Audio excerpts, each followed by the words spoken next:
Hello students, welcome to my new video. आज हम start कर रहे हैं क्लास 11th मैथमेटिक्स, जिसका फर्स्ट चैप्टर है सेट्स। आज हम इसमें सेट्स की डेफिनेशन और इसकी रिप्रेजेंटेशन किस तरीके से करते हैं इसके बारे में पढ़ेंगे। So let's start it. सबसे पहले आती है हमारे पास सेट्स की डेफिनेशन की। सेट्स होता क्या? A well defined collection of objects is called a set. कि किसी भी वेल डिफाइंड कलेक्शन, किसी ऑब्जेक्ट का हम उसे सेट बोलते हैं। सेट की डेफिनेशन में एक मेनली वर्ड आता है वेल डिफाइंड, जिसका अगर हमें मतलब अच्छे से पता हो तो हमें सेट्स की डेफिनेशन क्लियर हो जाएगी। अब वेल डिफाइंड का मतलब क्या होता है? जो भी हमारे पास कलेक्शन आया है वो सबके लिए वेल डिफाइंड हो। यानी कि अगर मैं किसी से पूछूं कि इवन नंबर का सेट बताओ, सेट माने कि कलेक्शन यानी कि ग्रुप। अगर मैं पूछूं किसी से कि इवन नंबर क्या होता है, तो मेरा जवाब भी 2 4 6 8 रहेगा और किसी अदर पर्सन का जवाब भी 2 4 6 8 यानी कि मल्टीपल ऑफ 2 रहेगा, है ना। अगर मैं कहूँ कि 10 मोस्ट पॉपुलर क्रिकेटर के नाम बताओ, तो मेरे अकॉर्डिंग 10 मोस्ट पॉपुलर क्रिकेटर कोई और होंगे, अदर पर्सन के अकॉर्डिंग कोई और नाम देंगे वो। यानी कि वो एक परफेक्ट नहीं होगा, यानी कि वो कोई भी एक सेटिस्फेक्शन आंसर नहीं देगा, यानी कि वो यूनिक नहीं होगा किसी के लिए भी। ओके। अब वेल डिफाइंड वो तभी होगा कि वो अगर वो हर अदर पर्सन के लिए यूनिक आंसर देता है तो। जैसे मैंने अभी आपको बताया था कि कलेक्शन ऑफ इवन नंबर, सो वो हर अदर पर्सन के लिए एक यूनिक आंसर देगा 2 4 6 8। Collection of odd numbers, collection of prime numbers, तो ये क्या हुआ? एक सेट जो हर एक पर्सन के लिए यूनिक आंसर दे। यानी कि हर एक बंदा, अगर मैं उससे पूछूं कि क्या ये कलेक्शन ऑफ इवन नंबर है, तो हर बंदा मुझे एक ही आंसर देगा 2 4 6 8। कोई भी पर्सन उसका कोई अलग आंसर नहीं देगा। ओके। यानी कि हर बंदा उसका एक यूनिक आंसर दे, वेल डिफाइंड आंसर दे। किसी भी पर्सन के लिए उसका आंसर कोई अलग ना हो, डिफरेंट ना हो। Okay. Sets are usually denoted by capital letters. Sets को हम डिनोट करते हैं कैपिटल लेटर्स से, A B C। अगर मैं कोई एक सेट दिखाऊंगी कि हाँ, मुझे दिखाने की जो सेट ऑफ इवन नंबर्स है, इवन नंबर्स का कलेक्शन जो एक सेट है, तो मैं उसको ए से रिप्रेजेंट करूँगी। यानी कि सेट्स को रिप्रेजेंट किससे किया जाता है? कैपिटल लेटर से। और जो सेट के अंदर एलिमेंट आएंगे उसको हम डिनोट करते हैं स्मॉल अल्फ़ाबेट से। किस तरीके से, ये देखिए आप। जैसे अब मैं यहाँ आपको एक एग्जांपल देके दिखाती हूँ कि कैपिटल लेटर से हम किसको डिनोट करेंगे और स्मॉल लेटर से हम किसको डिनोट करेंगे।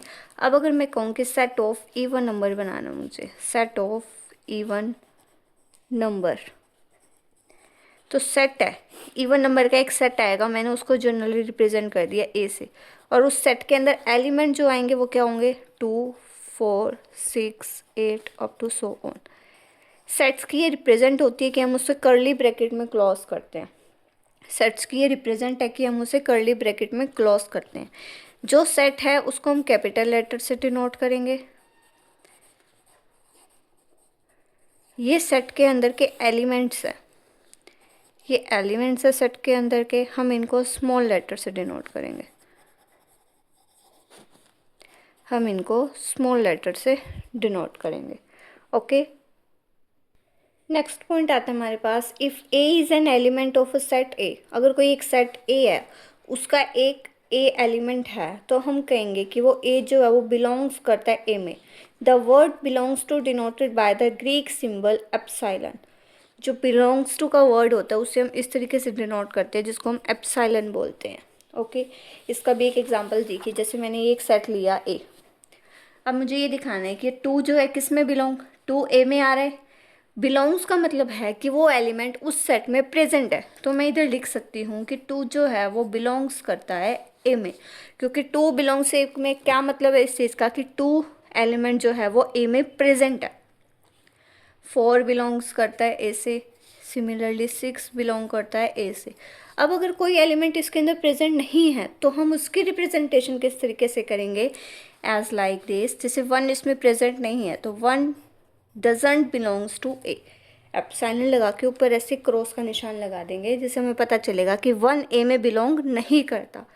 सिमिलरली 3 डजेंट बिलोंग्स टू ए। क्योंकि हमने एक ऐसा सेट लिया था इवन नंबर्स का, तो 1 और 3 उसमें बिलोंग नहीं करेंगे। 2 4 और 6 ऐसे एलिमेंट इसमें बिलोंग करेंगे। आगे देखते हैं हम इसमें क्या है। फॉर एग्जाम्पल ए क्या है हमारे पास? ये तो है हमारे पास एक सेट का सिंबल, राइट। और ये है इसके एलिमेंट्स, अंदर वाले सेट के अंदर जो होते हैं हम उसे एलिमेंट्स बोलते हैं। जैसे इधर लिख दिया 3 बिलोंग्स टू ए, इस सिंबल को हम क्या बोलेंगे, बिलोंग्स टू। 3 ए में आता है, यस करेक्ट है बिल्कुल ये, क्योंकि 3 इसके अंदर प्रेजेंट है। 6 डजंट बिलोंग्स टू ए, 6 ए में नहीं आ रहा, यस 6 ए में प्रेजेंट नहीं है। ये कोई एक रैंडम सेट ले रखा है, ये कोई एक रैंडम सेट ले रखा है हमने एग्जाम्पल के तौर पर। एक और एग्जाम्पल हम देखते हैं इसका, which of the following are sets. कुछ दो एग्जाम्पल्स हैं यहाँ पे, हमें ये बताना है कि ये जो एग्जाम्पल है ये सेट है या नहीं है। सेट की मैंने आपको डेफिनेशन बताई, सेट क्या होता है हमारे पास, a well defined collection of object. A well defined collection of object यानी कि हर अदर पर्सन के लिए उसका आंसर क्या हो, यूनिक हो। ओके तो हम इसका देखते हैं अब एक बार। The collection of all months of a year beginning with letter J. Collection दो उन सभी मंथ्स का जो किससे बिगिन होते हैं, विद लेटर जे से। अगर मैं अब आपसे पूछूँगी कलेक्शन बताओ उन मंथ्स का जिनकी बिगनिंग लेटर जे से होती है, तो आपको हो गए जनवरी, जून, जुलाई। ओके इस तरीके से आप बताओगे। कोई अदर पर्सन कहेगा वो भी यही आंसर देगा, किसी थर्ड पर्सन से पूछेंगे तो वो भी आंसर यही देगा, यानी कि हर कोई इसका आंसर यूनिक देगा, कोई डिफरेंट नहीं दे सकता। कोई ये नहीं कह सकता कि इसमें फरवरी भी आएगा, बिकॉज उसने कंडीशन दे रखी है कि वो बिगिन किससे होना चाहिए, जे से, तो इसके अंदर सब भी आएंगे, सभी का आंसर मतलब यूनिक आएगा, जनवरी, जून और जुलाई। तो ये सेट है। The collection of 10 most talented writers of India. India के 10 मोस्ट टैलेंटेड राइटर्स का कलेक्शन क्या एक सेट होगा? मेरे according 10 most talented writers of India अलग होंगे, आपके according 10 most talented writers of India अलग होंगे, और अदर पर्सन के लिए भी ये चीज़ अलग होंगी। तो इसका कोई भी एक यूनिक आंसर नहीं दे सकता, क्योंकि हर किसी की पसंद अलग होती है, हर किसी का देखने का नज़रिया अलग होता है। ओके तो ये सेट नहीं होगा, because we can not definitely decide which writer will be there in the collection, क्योंकि हम डिसाइड ही नहीं कर सकते कि कौन सा राइटर उस कलेक्शन में प्रेजेंट होगा और कौन सा नहीं होगा, क्योंकि हर पर्सन के लिए वो क्या होंगे, अलग अलग। आई होप आपको सेट्स की डेफिनेशन अच्छे से क्लियर हो गई होगी। सो अब हम कुछ नोटेशंस देखते हैं जो जनरली यूज़ होती हैं। एन, कैपिटल एन को हम किससे डिनोट, कैपिटल एन किसको रिप्रेजेंट करता है, the set of natural number को। अगर आप कहीं पे भी आपको एन लिखा दिखाई दे रहा है, डैट मीन्स वो एक सेट है किसका, नेचुरल नंबर का। Z, set of all integers. Natural number क्या होते हैं हमारे पास, नेचुरल नंबर होते हैं हमारे पास 1 2 3, सिंपल जो हमारी काउंटिंग होती है वो। और सेट ऑफ ऑल इंटीजर्स क्या होता है, इंटीजर्स में हमारे पास नेगेटिव नंबर भी आते हैं, नेगेटिव नंबर, ज़ीरो और पॉजिटिव नंबर, ये होते हैं हमारे पास इंटीजर्स। रैशनल नंबर जो पी बाई क्यू की फॉर्म में होते हैं, और जहाँ पे क्यू जीरो के इक्वल नहीं होता, और पी और क्यू क्या होते हैं हमारे पास, real number. Set of all real number, इन सारे नंबर्स की कलेक्शन को हम रियल नंबर बोलते हैं। रियल नंबर के अंदर हर तरीके के नंबर आते हैं। Generally the set are represented by this curly bracket. मैंने आपको ये भी ऊपर बताया था कि सेट्स को हम किससे रिप्रेजेंट करते हैं, curly bracket. This is known as curly bracket. जो सेट होगा हम उसे कैपिटल लेटर में लिखेंगे, इक्वल में जो भी उसके एलिमेंट होंगे हम उसको कर्ली ब्रैकेट में लिखेंगे। एक बार थोड़ी सी रिवीजन ले लेते हैं, हमने इस पेज पे क्या किया है। सेट्स की डेफिनेशन पढ़ी है हमने। सेट्स क्या होता है, a well defined collection of objects. Totally ये है इसका मतलब कि हर एक बंदे के लिए उसका आंसर एक यूनिक एग्जिस्ट करे, कोई अलग अलग बंदा उसका अलग अलग आंसर ना दे। अगर यूनिक आंसर एग्जिस्ट करे तो एक सेट है। बिलोंग्स टू बोलते हैं इस साइन को, मतलब मीनिंग होता है इसका बिलोंग्स टू, हम बोलते हैं इसको एप्सिलॉन। ये रिप्रेजेंट करता है कि वो एलिमेंट उस सेट के अंदर प्रेजेंट है या नहीं है। अगर प्रेजेंट है तो ये वाला सिंबल यूज़ होता है, अगर प्रेजेंट नहीं है तो एप्सिलॉन के ऊपर क्रॉस आ जाता है। ये कुछ बेसिक एग्जांपल देखे थे हमने, और ये कुछ नोटेशन और सेट्स को रिप्रेजेंट करना है किससे, कर्ली ब्रैकेट से। अब आ जाते हैं हम अपने नेक्स्ट टॉपिक पे, जो कि है रिप्रेजेंटेशन ऑफ सेट्स, यानी कि हम सेट्स को किस तरीके से रिप्रेजेंट करते हैं, किस तरीके से दिखाते हैं। हमने ये तो पढ़ लिया कि सेट्स क्या होते हैं, well defined collection of object. Sets को लिखते किस तरीके से, अब हमें ये देखना है। जनरली सेट्स को दो फॉर्म में रिप्रेजेंट किया जाता है, एक होती है रोस्टर फॉर्म और एक होती है सेट बिल्डर फॉर्म। एक होती है रोस्टर फॉर्म और एक होती है हमारे पास सेट बिल्डर फॉर्म। पहले मैं आपको थोड़ा रफली बता देती हूँ कि ये चीज़ें होती क्या है, क्योंकि फिर हम इस थ्योरी को पढ़ेंगे तो हमें वो चीज़ अच्छे से समझ में आ जाएंगी। सबसे पहले हम देखते हैं रोस्टर फॉर्म को, कि सेट्स की रोस्टर फॉर्म क्या होती है। रोस्टर फॉर्म के अंदर नंबर्स आते हैं, वेरिएबल्स आते हैं। रोस्टर फॉर्म के अंदर हम क्या क्या लिख सकते हैं, हम नंबर्स लिख सकते हैं और वेरिएबल्स लिख सकते हैं। नंबर्स तो काउंटिंग हो गई सिंपल जो भी होती है, और वेरिएबल्स यानी कि ए बी सी एटसेट्रा जो होते हैं वेरिएबल्स होते हैं। रोस्टर फॉर्म के अंदर ये दो चीज़ें आती हैं, और इसके अंदर जो एलिमेंट होते हैं, जैसे कि एलिमेंट है ना 2 4 6 8, इसके अंदर जो एलिमेंट होते हैं वो कोमे से सेपरेटेड होते हैं, separated by commas and enclosed within curly brackets। Totally means क्या है, रोस्टर फॉर्म होती है जिसके अंदर कर्ली ब्रैकेट्स, और लिखा है ना मैंने enclosed within curly bracket, जिसके अंदर कर्ली ब्रैकेट्स है, सेपरेटेड बाय कोमा, उसके एलिमेंट यानी कि उसके एलिमेंट जो है कोमे से अलग होते हैं, और इधर जो कोई सेट भी मैंने ले लिया बी है जो उसको रिप्रेजेंट कर रहा है, और इसके अंदर आएंगे नंबर्स, आएंगे वेरिएबल्स लाएंगे। ठीक है, अब मैंने देख ली एक स्टेटमेंट ले ली मैंने कोई भी कि नेचुरल नंबर लिखो लेस देन 20। नेचुरल नंबर को रिप्रेजेंट करो, नेचुरल नंबर लिखने हैं मुझे लेस देन 5 ले लेते हैं, चलो नेचुरल नंबर लेस देन 5, इसको रिप्रेजेंट करना मुझे किस में, रोस्टर फॉर्म। रोस्टर फॉर्म में ना सिंपल फॉर्म होती है इस तरीके की, जनरली मैं आपको बताऊँ तो रोस्टर फॉर्म होती है सिंपल तरीके की, और जब ये स्टेटमेंट दे रखी है स्टेटमेंट फॉर्म को इसकी सेकंड टाइप माना जाता है, जो हम आगे पढ़ेंगे सेट बिल्डर फॉर्म। अभी हम रोस्टर फॉर्म पढ़ रहे हैं ना, सेकंड टाइप होती है इसकी सेट बिल्डर फॉर्म, उसको हम बाद में देखेंगे। रोस्टर फॉर्म में हम जनरली इस तरीके की बात करेंगे जिसके अंदर कर्ली ब्रैकेट हो, सीधी यानी कि डायरेक्ट एलिमेंट दे रखे हो, उसके डायरेक्ट एलिमेंट दे रखे। Natural number less than 5 roster form में लिखना, मुझे कोई एक सेट ले लिया मैंने ए, मुझे पता है रोस्टर फॉर्म में कर्ली ब्रैकेट आते हैं और जो उसके एलिमेंट होंगे वो कोमे से सेपरेटेड होंगे, यानी कि क्या आएगा, नेचुरल नंबर लेस देन 5, 5 से छोटे 1 2 3 4, ये नहीं आएगा। तो ये क्या होगी हमारे पास, एक रोस्टर फॉर्म। रोस्टर फॉर्म में कर्ली ब्रैकेट आएंगे, जो उसके एलिमेंट होंगे वो कोमे से सेपरेटेड होंगे। ओके, ये होती है हमारी बस रोस्टर फॉर्म। रोस्टर फॉर्म में और कुछ नया नहीं है। रोस्टर फॉर्म ये सिंपल फॉर्म होती है जो मैंने आपको स्टार्टिंग में ही बताई थी। ओके, अब नेक्स्ट आ जाती है हमारे पास सेट बिल्डर फॉर्म। नेक्स्ट क्या आ जाती है हमारे पास, set builder form. Set builder form किस में होती है, स्टेटमेंट में। स्टेटमेंट की फॉर्म में हमें दे रखा है, यानी कि हमें, अब अगर मैंने ये वाला कोई एलिमेंट ले लिया, यही ले लिया मैंने, इज इक्वल टू 1 2 3 4, ये मुझे कोई सेट दे रखा है, सेट, मुझे इसको किस में बदलना है, सेट बिल्डर फॉर्म में। सेट बिल्डर फॉर्म में मुझे इसको लिखना है। सेट बिल्डर फॉर्म किस में होती है हमारी, एक स्टेटमेंट की फॉर्म में। किस तरीके से होती है, अब ये देखिए, सेट बिल्डर फॉर्म की रिप्रेजेंटेशन किस तरीके से होता है, कर्ली ब्रैकेट, एक्स आएगा, पी एक्स आएगा, होल्ड्स करेगी ये इक्वेशन। इसका मतलब क्या है, एक्स क्या होगा हमारे पास, जो ये वेरिएबल्स होंगे, ठीक है। पी एक्स होल्ड्स का मतलब क्या है, ये जो भी एलिमेंट्स होंगे इसके अंदर वो उस कंडीशन को सेटिस्फाई करेंगे। अब देखिए इसका एक एग्जांपल लेती हूँ मैं, जब आपको अच्छे से समझ में आएगा कि ये होता क्या है। यही एग्जांपल हम सोल्व कर रहे हैं इसका। देखिए हमें क्या लिखना है, एक्स जो कि इसके एलिमेंट को रिप्रेजेंट करता है, और पी एक्स कंडीशन को सेट दिखाता है, मतलब पी एक्स मतलब उसकी कंडीशन क्या है हमारे पास।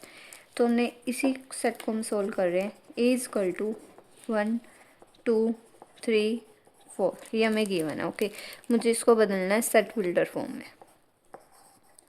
सेट बिल्डर फॉर्म में। ओके, हम इसे कैसे डिनोट करेंगे, सबसे पहले मैंने कर दिया ये X as it is. X denote किसको करता है, एलिमेंट्स को, यानी कि एक्स किसको डिनोट कर रहा है, 1 2 3 और 4 को। पी एक्स होल्ड्स, यानी कि ऐसी एक स्टेटमेंट लिखो जो इन एलिमेंट को सेटिस्फाई करती हो। ऐसी एक स्टेटमेंट लिखनी है जो इन एलिमेंट्स को सेटिस्फाई करे। डैट मीन्स देखो ये पहले एलिमेंट सारी क्या है, नेचुरल नंबर, तो इधर मैं लिख सकती हूँ x is a natural number. X क्या है, नेचुरल नंबर, और ये 5 से कम है and less than 5। X is natural number and less than 5 and curly bracket closed. ये हो गई इसके सेट बिल्डर फॉर्म। दोनों स्टेटमेंट का मतलब सेम है। मैं अगर कोई आपको ये स्टेटमेंट दे दे, सिंपल सिंपल ये वाली कि x is a natural number and less than 5, इसका मतलब अगर मैं अब इसको कहूँ कि इसको रोस्टर फॉर्म में कन्वर्ट करो, यानी कि स्टार्टिंग की फॉर्म में, स्टार्टिंग की फॉर्म में मुझे पता है कर्ली ब्रैकेट आता है, सेपरेटेड बाय कोमा होते हैं, और इधर कोई एक सेट होता है। ओके, इधर कोई एक सेट होता है। x एक natural number angle less than 5, यानी कि इसके अंदर जो है कि इसके अंदर के जो एलिमेंट है वो नेचुरल नंबर और 5 से छोटे हैं। डैट मीन्स इसके अंदर क्या है, 1 2 3 और 4। दोनों की बातें सेम हैं, बस इनको लिखने का, रिप्रेजेंट करने का वे अलग है। जिसके अंदर कर्ली ब्रैकेट और कोमा है वो क्या होती है हमारे पास, रोस्टर फॉर्म। और जो स्टेटमेंट की फॉर्म में गिवन हो उसे बोलते हैं हम सेट बिल्डर फॉर्म। एक बार हम इसकी थ्योरी पढ़ते हैं और उसके अंदर एग्जांपल भी है तो आपको अच्छे से क्लियर हो जाएंगी वो चीज़ें। देखिए, representation of sets. Sets are generally represented by following two ways. Sets को हम जनरली दो वेज से रिप्रेजेंट करते हैं, रोस्टर फॉर्म जिसका अदर नाम टेबुलर फॉर्म और लिस्टिंग मेथड भी है। नेक्स्ट है सेट बिल्डर फॉर्म और रूल मेथड। अब आती है रोस्टर फॉर्म क्या होती है सेट्स की। इस set consisting the number variable, वो सेट जिसके अंदर नंबर आए वेरिएबल है, that is the element are being separated by commas and enclosed within curly braces. मतलब क्या है इसका, जिसके अंदर के एलिमेंट्स किससे सेपरेटेड हो, कोमा से, और एनक्लोज किस में हो, कर्ली ब्रैकेट में, जो भी मैंने आपको बताया था। यानी कि उसके अंदर कर्ली ब्रैकेट है और उसके अंदर के जो एलिमेंट है वो कोमे से सेपरेट हो। डेफिनेशन से ही पता लग रहा है वो इस तरीके से रिप्रेजेंट होंगे। और सेट बिल्डर फॉर्म तो होती है स्टेटमेंट फॉर्म में, तो स्टेटमेंट फॉर्म में तो कोई कोमा का काम ही नहीं होता। ओके, तो रोस्टर फॉर्म सिंपली जो हम रिप्रेजेंट करते हैं सेट को, कर्ली ब्रैकेट होते हैं और सेपरेटेड बाय कोमाज होते हैं। ओके, उसके अंदर नंबर भी आ सकते हैं और वेरिएबल भी आ सकते हैं, यानी कि B C D X Y Z कुछ भी आ सकता है उसमें। हम एग्जांपल देखते हैं इसका, एक एक्स। एक से तरीके से देखा जाए तो ये हमारी कौन सी फॉर्म है, सेट बिल्डर फॉर्म, क्योंकि हमें स्टेटमेंट दे रखी है, राइट। हमें इसको, इस स्टेटमेंट को रोस्टर फॉर्म में कन्वर्ट करना है। Set of all natural number less then 10। Set लेना उन नेचुरल नंबर का जो 10 से छोटे हों। तो रोस्टर फॉर्म में करना है तो कर्ली ब्रेसेस आएंगे, कोमा भी जरूर आएगा। कोमा आ रहा है बीच में मतलब वो सिंपली रिप्रेजेंटेशन हो रही है जिस तरीके से हम नॉर्मल पहले समझते हैं। Okay, less than 10 natural number लिखना है तो 1 से लेकर 9 तक काउंटिंग आ जाएगी, 1 2 3 4 5 6 7 8 9। ये हो जाएगी हमारी रोस्टर फॉर्म। ओके, नेक्स्ट क्या है, x such that x is a positive integer. सबसे पहले तो इधर कर्ली ब्रैकेट आएगा और कोमास भी आएंगे, ठीक है। एक्स का एक पॉजिटिव इंटीजर है, सबसे पहली बात तो ये दे दी, और डिवीज़र है 9 का, और 9 का डिवीज़र भी है वो, एंड ए डिवीज़र ऑफ 9, और वो 9 का डिवीज़र भी है। इधर स्टेटमेंट थोड़ी मिसिंग है, इधर आएगा and less than 10, and less than 10, यानी कि जो पॉजिटिव इंटीजर है वो 10 से छोटे। ओके, हमें लेने हैं पॉजिटिव इंटीजर, लेने हैं वो भी 10 से छोटे, और वो जो 9 से डिवीज़र हो, यानी कि 1 3 और 9, 2 नहीं 1 हो सकता है, 2 नहीं हो सकता, क्योंकि सिंपली हमें 9 की टेबल चलानी है। मतलब नहीं नहीं, सारे पॉजिटिव इंटीजर लेने हैं।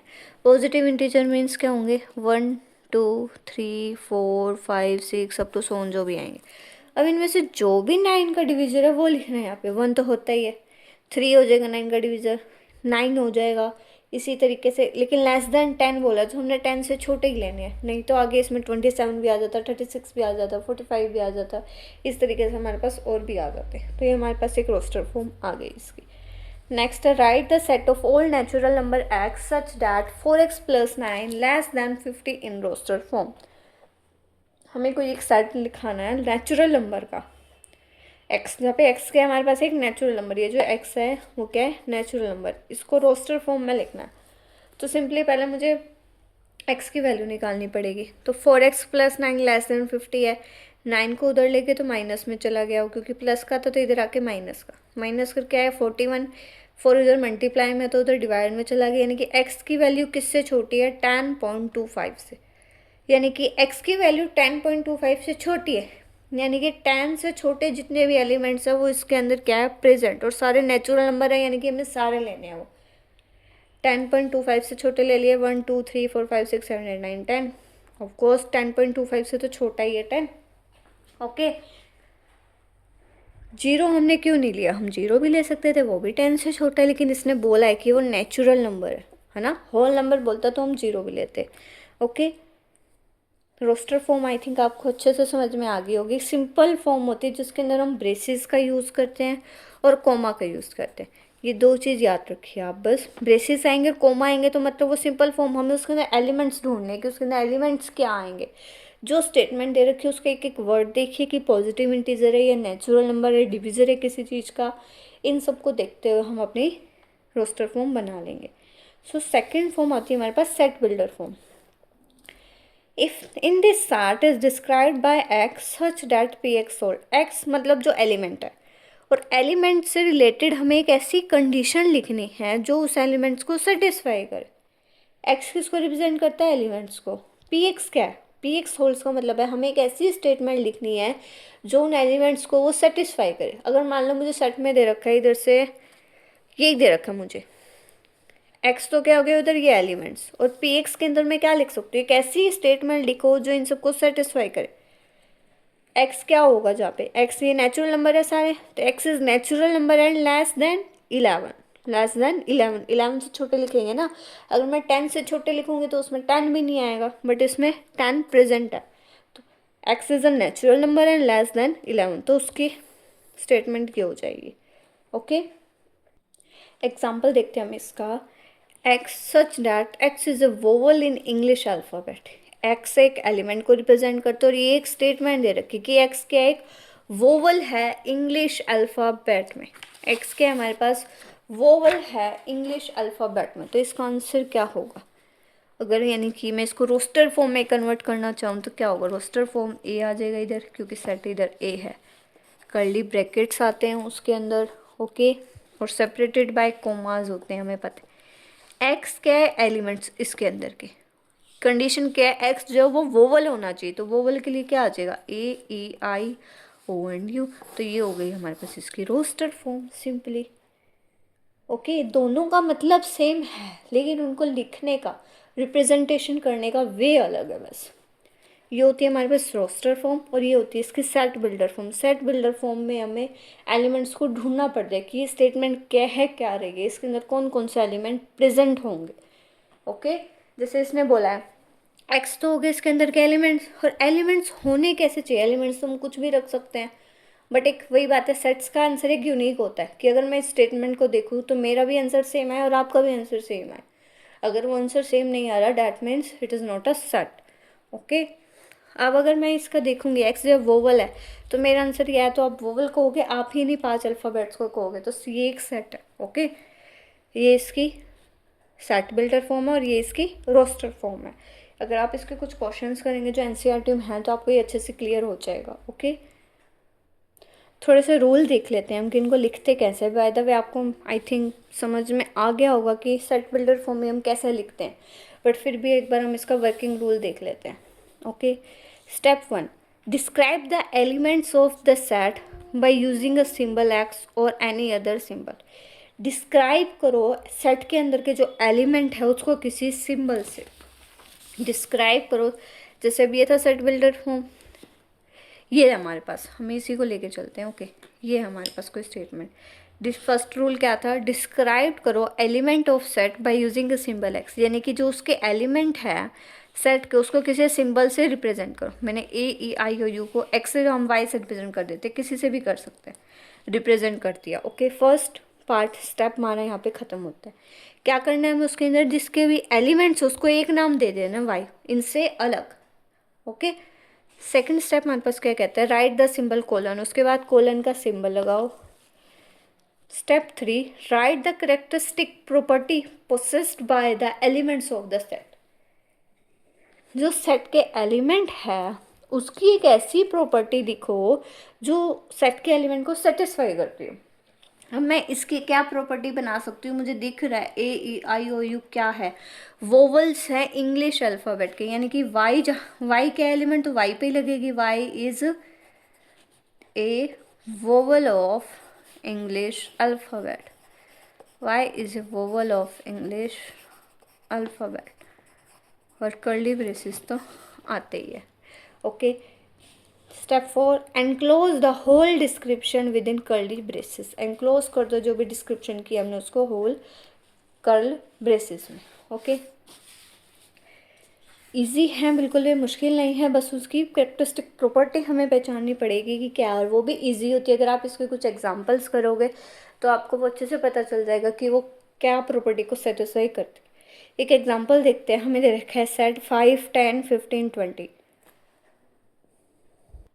तो स्टेप 1 हमें क्या कहता था? डिस्क्राइब करो उसके जो भी एलिमेंट्स हो उसको एक सिंबल दे दो। सभी एलिमेंट्स को मैंने एक सिंबल दे दिया, कोलन लगाओ। उसके बाद कुछ प्रॉपर्टी लिखो जो इससे मैच करती हो।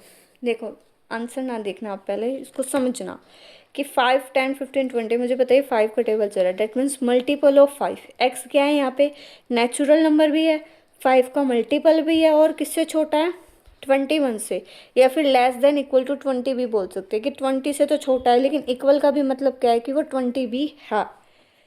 तो एक्स कोलन एक्स क्या है, नेचुरल नंबर और मल्टीपल है 5 का, 5, 10, 15, 20 सारे ये 5 के मल्टीपल हैं। एंड और x जो है वो लेस देन इक्वल टू 20 भी है, इक्वल टू का साइन है ये होता है लेस देन, ये होता है less than equal to. Less than equal to 20 का मतलब है 20 से तो छोटे है लेकिन वो 20 भी है उसके अंदर इंक्लूड। ओके, और इसका मतलब क्या हो जाएगा कि लेस देन 20 है, यानी कि 20 उसके अंदर प्रेजेंट नहीं है, लेकिन इसके अंदर 20 प्रेजेंट है, तो हम इक्वल का साइन भी लगाएंगे। ओके, नेक्स्ट है x such that 4x minus 3 less than 6, x belongs to n, that means natural number. 4x minus 3 less than 6, minus का 3 उधर जाके प्लस का हो जाएगा, 4x लेस देन 9 हो जाएगा, x की वैल्यू आ जाएगी 2.25, यानी कि x क्या है 2.25 से छोटा है, इक्वल टू नहीं है, 2.25 से छोटा है, तो d की वैल्यू क्या आ जाएगी हमारे पास 1,2।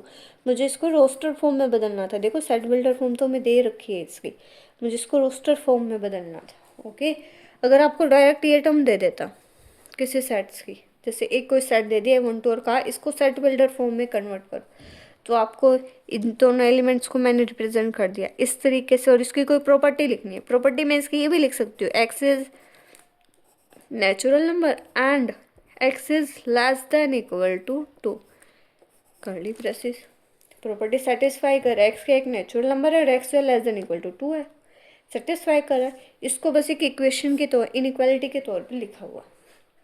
ओके, इसको मैं एक रोस्टर फॉर्म में इस तरीके से भी लिख सकती हूँ। सो आज की क्लास में हम यहीं तक करते हैं, नेक्स्ट लेक्चर में हम पढ़ेंगे कि सेट्स के टाइप क्या होते हैं, सेट्स कितने टाइप के होते हैं। आई होप आपको सेट्स की डेफिनेशन और उसके रिप्रेजेंटेशन, रोस्टर और सेट बिल्डर फॉर्म अच्छे से क्लियर हो गई होगी। आप इसके कुछ एग्जांपल्स ज़रूर ट्राई करना जो एनसीईआरटी में दे रखे हैं, और आउट ऑफ एनसीईआरटी भी जो होते हैं उनको भी ट्राई करना। अगर आपको किसी भी टॉपिक में किसी भी तरह का डाउट है तो आप कमेंट सेक्शन में ज़रूर ड्रॉप कीजिएगा। Thank you so much for watching my video.